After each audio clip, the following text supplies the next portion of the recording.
오늘장 업앤다운입니다. 오늘 전형적인 대형주가 시세를 좌우하는 이런 흐름인데요. 코스닥은 조금 더 힘을 내고 있습니다. 1% 넘게 상승했죠? 네. 자, 코스피 지수는 현재 0.37%의 상승으로 1826선에서 거래가 진행이 되고 있고요. 코스닥 지수 1%가 넘게 오르고 있습니다. 503선에서 움직이고 있네요. 자, 유가증권 시장에서는 전기전자와 은행, 통신주가 오르고 있고요. 반면에 철강, 금속주 하락하고 있습니다. 증권주와 유통주도 오늘 장에서 조정을 받고 있고요. 외국인이 가장 많이 사는 종목 보시죠. 코스피 시장에서는 대우조선해양, 동양철관, 그리고 LG유플러스를 가장 많이 담고 있습니다. 웅진케미컬과 우리금융은 팔고 있는 모습이고요. 기관 쪽에서는 대한생명과 하이닉스, LG유플러스에 대해서 순매수하고 있습니다. 코스닥 쪽으로 넘어와 볼까요? 외국인 솔고바이오와 지아이바이오를 순매수하고 있습니다. 루멘스와 어울림 LC스는 팔고 있는 모습이고요. 기관 쪽에서는 LTS, 휴맥스, 포스코 ICT에 대해서 매수하고 있는 상황입니다. 자, 마감 전 자세한 업종별 전략들 마련해드리겠습니다. 오늘은 한빛투자연구소의 박상희 소장과 함께합니다. 소장님 안녕하십니까? 안녕하세요. 네, 안녕하십니까? 네, 오늘 대형주 장세인데요. 업종별 특징부터 좀 정리를 해주세요. 네. 자, 오늘 주식시장이 사실 한 7포인트 정도 지금 반등을 하고 있는데요. 이 반등의 그 핵심에는 최근에 이제 대부분의 그 업종이나 종목들이 동반 하락세를 보였었고, 기존의 그 시장이 강할 때 주도주였던 주식, 바로 삼성전자와 현대차를 중심으로 한 IT 자동차가 오늘 시장의 어떤 핵심이다, 이렇게 볼 수 있겠습니다.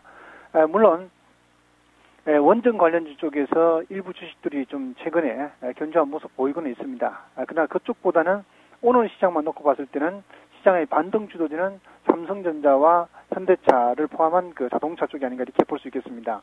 그래서 지금 먼저 이 그 IT 자동차 쪽을 좀 보자면요. 이제 요번에 추수감사절이 이제 오는 미국 그 목요일 날 이후에 이제 추수감사절이 시작되면서 이 소비 시즌에 대한 기대감이 역시 살아나고 있다, 이렇게 볼 수 있겠고요.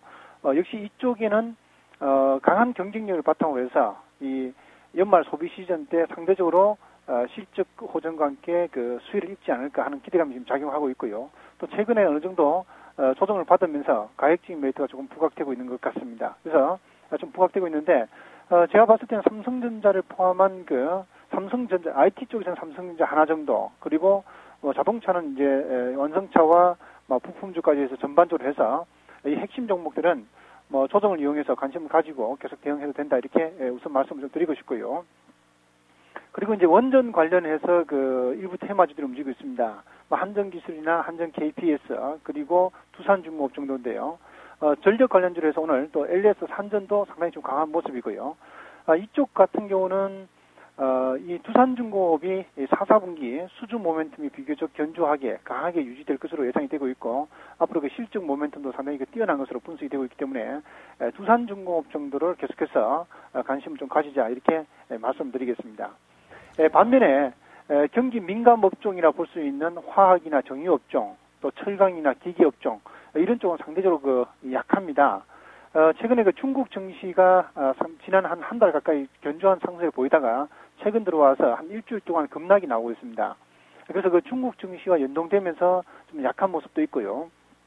또 유럽의 지금 위기가 다시금 또 불거지면서 세계 경제에 대한 불확실성이 또다시 이 경기 민감 그 소재 업종이라든지 산업재 쪽에 영향을 주고 있다, 이렇게 볼 수 있겠습니다. 이쪽은 일단 그 전략적인 측면에서 봤을 때 단기적으로 주가가 좀 많이 빠졌기 때문에 그 가격 메리트가 이제 부각이 되고 있는 자리입니다. 그래서 오늘 그 IT 자동차에 비해서 탄력이 약하거나 아니면 아직도 하락하는 그런 모습 보이고 있는데요. 지금 시점에서는 시장이 그 기술적으로 봤을 때 시장의 그 저점대에서 이제 반등이 박스권 하단에서 시장이 반등권에 거의 들어오고 있기 때문에 이쪽 관련주들은 IT 자동차에 이어서 후발 그 경기 민감주로서 또다시 반등에 들어설 가능성이 있기 때문에 보유하고 있는 분들은 좀 반등을 좀 기다려보자, 이렇게 말씀드리고 싶고요. 또한 핵심 그 업종 대표 종목들은 지금부터는 이제 어느 정도 많이 빠졌기 때문에 단기 박스권 하단에서 또 어느 정도 반등을 좀 나올 것은 반등이 좀 나올 가능성이 상당히 높은 자리에 들어왔기 때문에 선별적으로 저가 매수에 좀 들어가도 크게 문제는 없을 것 같습니다. 뭐 최근에 뭐 중소형주가 상대적으로 견고했다고는 하지만 그렇게 부각되는 종목도 없었고 종목 고르기가 굉장히 어려웠고요. 네. 오늘 뭐 대형주 주도하고 있는데 뭐 연속성도 사실은 좀 약간은 좀 의심은 갑니다. 종목 고르기가 굉장히 좀 어려운데 네. 관심 가져볼 만한 종목이 있으면 간략하게 좀 말씀해 주십시오. 오늘 관심을 가져볼 만한 주식은 역시 지금 현재 시장에서 시장이 반등이 나오고 있을 때 반등의 주도권에 있는 주식에 대한 관심을 가져야 됩니다. 그것이 바로 아까 말씀드린 삼성전자와 현대차라고 말씀드렸는데 오늘은 현대차에 대해서 좀 관심을 가졌으면 좋겠습니다. 잠깐 그 차트를 보시게 되면요, 기술적으로 봤을 때 코스피 지수가 이제 빠지는 동안에 현대차도 최근에 지금 현재 한 2주 동안, 2, 3주 걸쳐서 지금 빠져서 2단계 하락이 나왔고요. 기술적으로 지금 이동평균선들이 밀집되어 있는 자리인 22만 원 이하에서 저점을 찍고 지금 반등을 모색하고 있습니다. 뭐 현대차 실적과 그 어떤 경쟁력, 성장성 이런 것은 모두 다 유효하다고 볼 수 있겠고요. 지금 주가 수준은 금년 예상 실적 기준에서 한 8배 정도이기 때문에 22만 원 내지는 그 이하 22만 원 전후부터 21만 원까지 내려가는 자리에서는 분할 매수로 좀 대응해서 좀 진입해야 될 그런 구간이라고 판단이 되고 있습니다. 그래서 매수는 한 22만 원부터 해서 21만 원까지 내려가면서 한다고 생각하시면 되겠고요.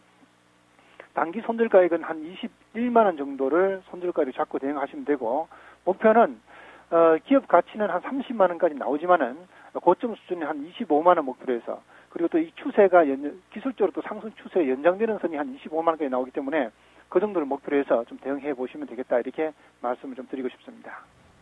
네, 오늘장 관심 종목으로 현대차까지 확인했습니다. 한빛투자연구소의 박상희 소장이었습니다. 소장님 오늘 말씀 잘 들었습니다. 감사합니다. 네, 고맙습니다.